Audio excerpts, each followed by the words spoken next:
1993 ഒരു ശ്രീകൃഷ്ണ ജയന്തി ദിവസം മലപ്പുറം ജില്ലയിലെ താനൂരിലെ ജനങ്ങൾ ഒരിക്കലും മറക്കാനാവാത്ത ഒരു ദിവസമായിരുന്നു അന്ന്. ബാലഗോപാലന്മാരുടെ വേഷമണിഞ്ഞ നിരവധി കുരുന്നുകളുടെ ഇടയിലേക്ക് വംശീയതയുടെ തീ പടർത്താനായിരുന്നു സംഘപരിവാറിന്റെ പദ്ധതി. എന്നാൽ പോലീസിന്റെയും നാട്ടുകാരുടെയും കൃത്യമായ ഇടപെടൽ ആ ഒരു വലിയ ദുരന്തം ഒഴിവാക്കി.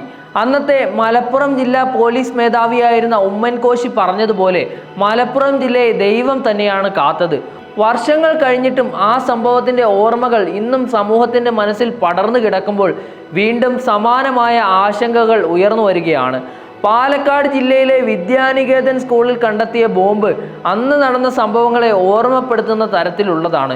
വിദ്യാർത്ഥികൾ പഠിക്കുന്ന വിദ്യാഭ്യാസ സ്ഥാപനത്തിനുള്ളിൽ വരെ അപകടകാരികളായ സ്ഫോടക വസ്തുക്കൾ എത്തുന്നതും അതിനു മുൻപ് തന്നെ സ്കൂളിൽ RSS ശാഖ നടന്നതുമൊക്കെ സംഭവത്തിന്റെ കൂടുതൽ ദുരൂഹവും ഭയപ്പെടുത്തുന്നതുമായ രീതിയിലാണ് ഉയർന്നത്.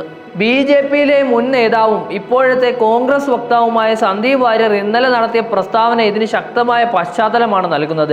ശ്രീകൃഷ്ണ ജയന്തി ദിവസം എന്തും ചെയ്യാൻ സംഘപരിവാർ മടിക്കില്ലെന്ന് അദ്ദേഹം തുറന്നു പറഞ്ഞത് വെറും രാഷ്ട്രീയ ആരോപണങ്ങളല്ല. വർഷങ്ങളോളം RSSന്റെ സൈദ്ധാന്തിക മേഖലകളിൽ പ്രവർത്തിച്ചിരുന്ന വ്യക്തിയായതിനാൽ സംഘടനയുടെ പ്രവർത്തന രീതിയും ലക്ഷ്യങ്ങളും അദ്ദേഹത്തിന് വ്യക്തമായി അറിയാം.